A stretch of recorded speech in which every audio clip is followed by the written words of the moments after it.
What does it mean to be creative? What can it do for your business? And how do you harness more of it for growth? That is the subject of today's conversation with my guest, Nir Bashan. You are listening to the Brand Gravity Show. I'm your host, psychology-driven brand strategist, Kaye Putnam. Thank you for being here. Nir is the founder and CEO of the Creator Mindset LLC. He's also written a best-selling book of a similar name, Creator Mindset, 92 Tools to Unlock the Secrets of Innovation, Growth, and Sustainability. And he's worked with amazing clients like AT&T, Microsoft, Ace Hardware, NFL Network, and many more, as well as being a sought-after keynote speaker for many industry events. So without further ado, dive into my conversation with Nir.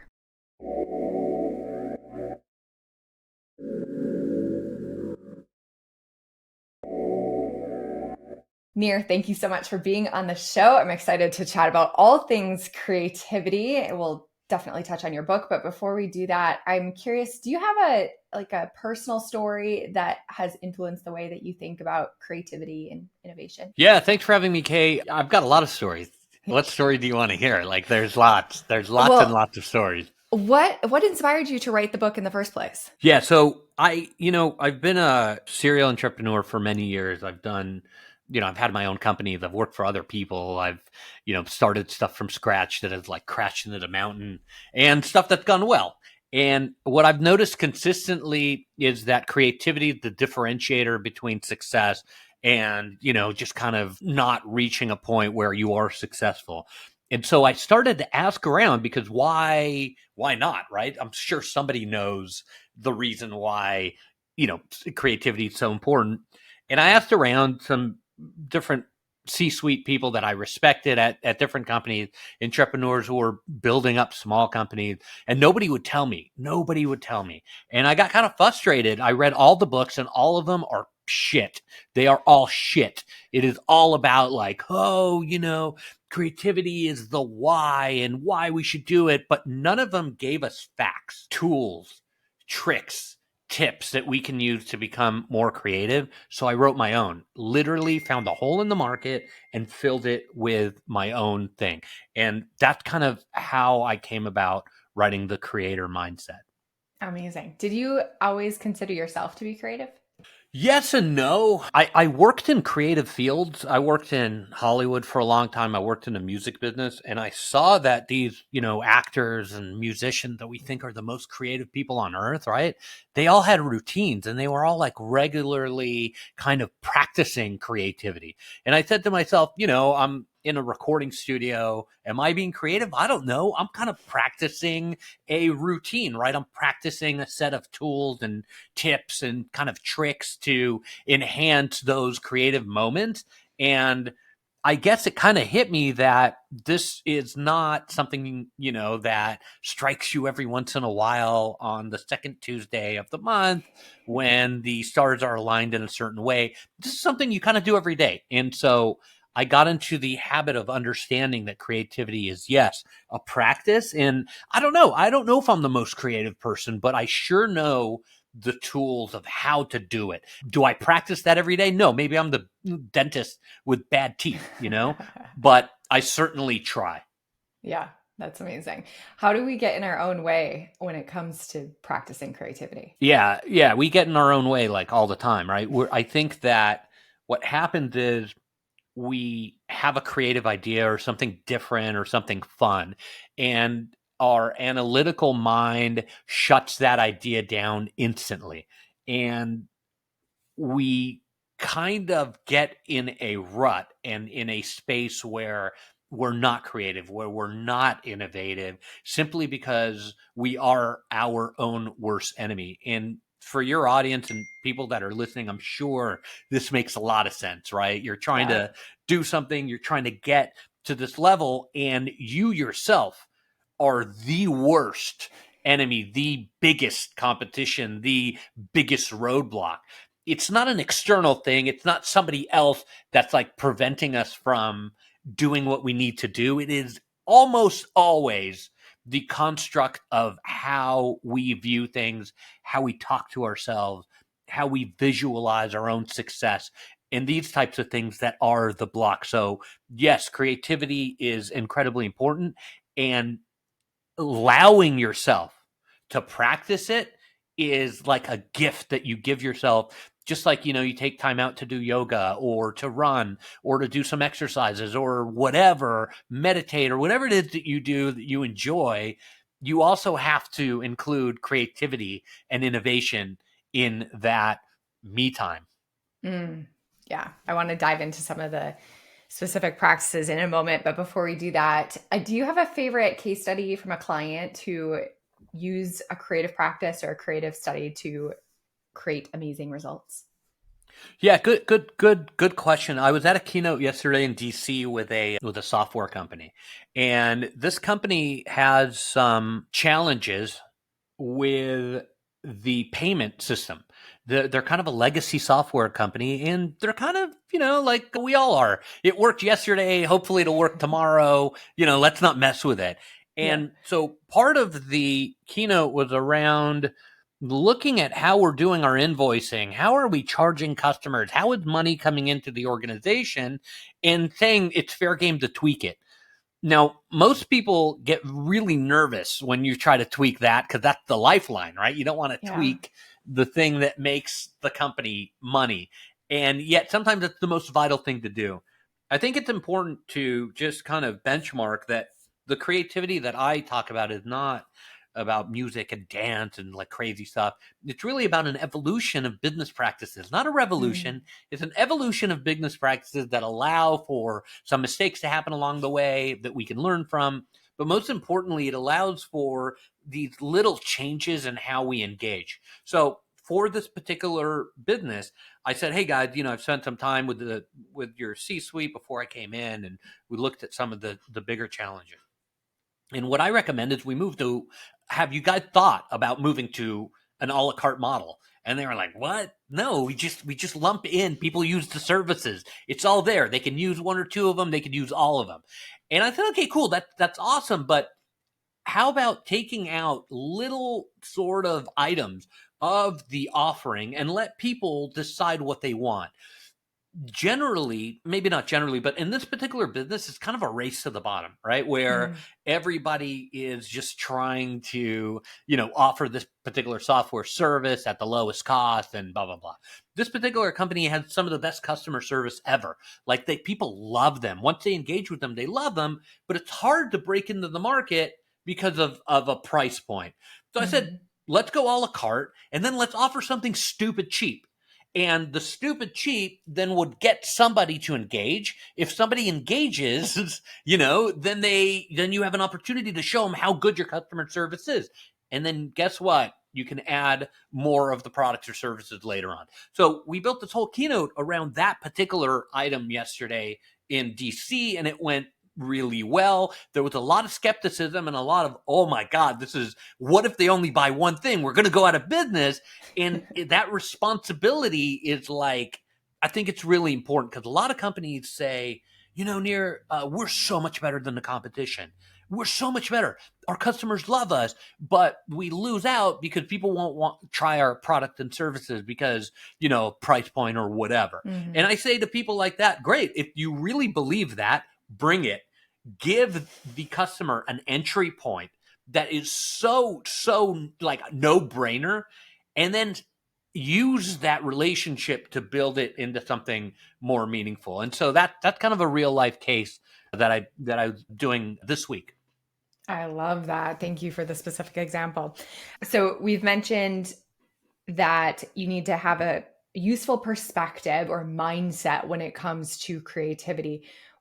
Do you have a specific, like, either mantra or like how do you recommend that people get into a effective creative mindset? I think understanding that creativity is a practice is an incredibly important first step. Understanding that it's something that we need to do every single day and incorporate it into our day-to-day lives is an incredibly important step.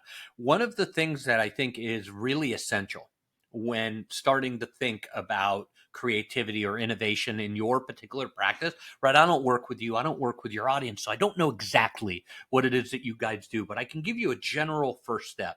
And that would be to redefine success. A Mm. lot of people in the entrepreneurial field recognize success at a certain milestone, right? They say, Yeah. near my 1 year is this, my 3 years that, my 5 years is this. And if I don't make this much revenue, if I don't get this much market share, if I don't get this many followers on Twitter or whatever your goal is, then, I haven't made it. And the creative mindset, the creator mindset looks at those different things and says, wait a second, who came up with these milestones, right? Just because you wrote them down and they look good on your Excel doesn't mean that they're particularly meaningful.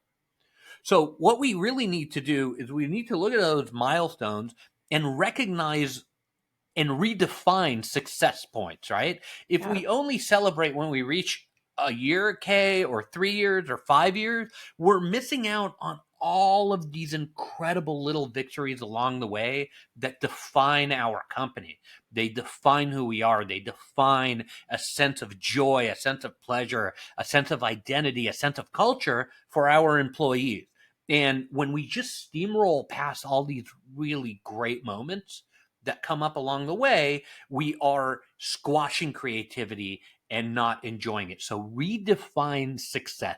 Start to look at your business and your practice and say, okay, my 1 year milestone, it's still important. But you know what? We had an amazing October, right? And because we had an amazing October, everyone gets a $5 gift card for, Dunkin' Donut. It doesn't really matter what it is. The amount doesn't matter, but it's a gesture that is really important. We need to celebrate in whatever way that y'all celebrate your company. We need to celebrate those little milestones and not wait till we get all the way down the road with the big ones. And what you will see is a instant sort of like, oh, that's cool. Yeah, let's start practicing this type of creativity. If we're celebrating this, then I, the employee, maybe in a mid-level or a junior role, will start to go, you know what? I got an idea. I'd like to try this. And it kind of catches wildfire. And you have Yeah. all kinds of different people in the organization energized to change and to grow and to try out different ideas. But none of that happens if we don't start with redefining success. I love that little positive reinforcement through a culture of celebration. So, in your book, 92 Tools to Unlock the Secrets to Innovation, Growth, and Sustainability, the Creator Mindset, 92 is amazing.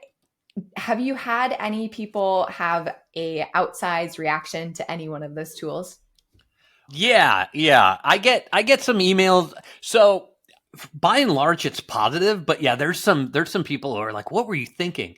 I wrote a chapter in there about humor, empathy, and courage being the three most important things that people can have. And they're like, humor, what are you talking about? Like, and I get some, like, some sort of like angry emails from people around the world who are like, oh, that's not that important, this and that. But by and large, people enjoy the book.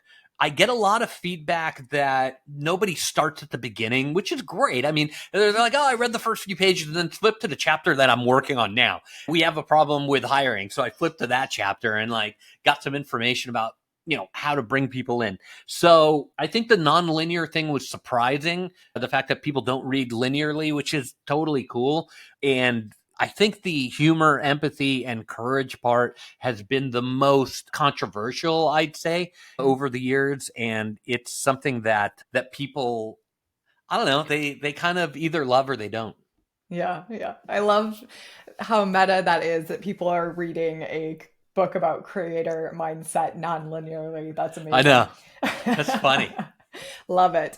What has been your either most favorite, most useful, or most transformational tool from the book? I think the reinvention is the most amazing part, at least for me. I don't know about UK or your audience, but I've had a lot of failure in life. And I think we glorify success in our industries, in the entrepreneurial field, in business. We look at, the top stories, but we don't spend enough time with all of the failures. And I've had a lot of bad businesses, Yeah. people out of work, 2 week notices to staff, like, sorry, I really screwed this up. Like, we're in bad shape. Like, we're done. And people don't talk about that enough. They need to start talking about that more. But for me, it's been that transformational. There's a chapter in there about how Porsche started as a car company that literally made cars for the Nazis. I mean, 100% German Nazi cars. And the dad ended up kind of passing away, and the son said, I'm going to break with the past. Those were popular vehicles for mass distribution. I'm going to make the best sports cars on earth. And that legacy has carried us to current day with that particular brand. Yet a lot of people don't take advantages of like a failure into a success. And so for me, I've had a lot of these failures and a lot of these things that didn't work. Now I've taken that, kind of transitioned those failures into a very successful consulting, keynote speaking, writing company that would not be here if it wasn't for those past mistakes and those past Yeah. failures. So for me, the power that creativity gives you to transition and to take a list, I mean, maybe like a book long, maybe like an encyclopedia of mistakes, which I have a lot of, and cherry picking those lessons and creating the foundations of something successful later. We need to start to look at our mistakes in a way that empowers us to transform them into something important. And so I believe that for myself, the most transformational sort of element has been taking those mistakes and then using the lessons learned and the incredibly hard work that I and other people have done to transform into something meaningful, something important. Just like Porsche did with their cars, you can do also with your business. You can kind of cut the past, chop it off and say, we're moving in a completely new direction and we're going to be the best that we can at this possible new venture, and then going for it in the incredibly transformative. At any point, and that's kind of the ultimate creative endeavor, I feel like. So the world of business is changing rapidly. Innovation is a buzzword, but what are you excited about? What changes or like what shifts do you see the most opportunity in? So I'm excited now about the humanization of work. I see a lot of companies in the last year or two that I've worked with been in love with AI. Oh, we got to AI everything, and machine learning is going to be great. And that has led people, at least the more with it or smarter people, to go, you know what? Yeah, this is kind of like not what we need to be doing. These are glorified chatbots. What we need to be doing is adding more human elements, transitioning into, more face to face time and stuff like that. So I'm really excited about sort of an evolution of technology, not as the great savior of humanity, but as just another tool of our particular business, just another tool to get us where we need to go, but not. I'm seeing a lot of businesses, mine included, we're not falling in love with the technology. We're Mm, augmenting the technology with customer service. And through customer service, we are winning. We are winning by being human. We are winning by engaging in a human way. And we are winning by supporting the quest for information with a bit of humanity, not relying on technology to do it. amazing. So, for the people that are intrigued and they want to learn more from you, where can they find you, Near? So I'm all over the internet. Just it's my name is Nir, Nir Bashan, Bashan. You can go to my website nirbashan.com. You can Google my name. There's a lot of really great references there. The book is called The Creator Mindset. It's a McGraw Hill release. Go out and get a copy. It just made a top 100 nonfiction book of all time. So that's really fun. And yeah, I'd love to hear from your audience. If you guys have any questions, just shoot me an email. Amazing. And final question. So, for the small creative entrepreneur that's listening, so we have lots of coaches, consultants, course creators, people that are pouring their heart and soul into their business. What would be one next step that you would recommend that they take to be more creative in their business? So if you're small, you're kind of grabbing more market share. You need more clients and stuff like that in the pipeline, I would add as much humanity as humanly possible. I think in a world of spam and AI and chat bots and all of this other stuff, picking up the phone once in a while and calling somebody is incredibly important. Sending snail mail is something we do from time to time with clients that we love, because like, who doesn't like to get a card in the mail, with somebody's real handwriting on it that took a minute out to say thank you. So I think the first thing I would do is add more humanity to the approach. You're a coach, you're trying to get clients, you're, kind of a small business. And the second thing that I would sort of supplement that with is find ways to engage on a one-to-one sort of human basis. Those are the types of clients, those are the types of engagements that will end up being yours long-term. And so Mhm. I think it's really important in this era of increasing complexity in terms of technology to maybe take a step back and pick up the phone once in a while. Amazing reminder. Nir, thank you so much for sharing your wisdom and your ideas and stories with us today. I enjoyed this conversation so much. Thank you. Thank you so much, Kaye. I really appreciate being here. Thank you so much for listening to this episode of the Brand Gravity Show with yours truly, Kaye Putnam. I would love to hear, when do you carve out time for your creative practice? What does your creative practice look like? Let's continue this conversation. Let's continue encouraging each other in our brand building creative efforts by either connecting with me on Instagram, I'm at Kaye Putnam, or here on YouTube if you happen to be watching the video version of this podcast. And I can't wait to hear more about what makes your creative practice tick.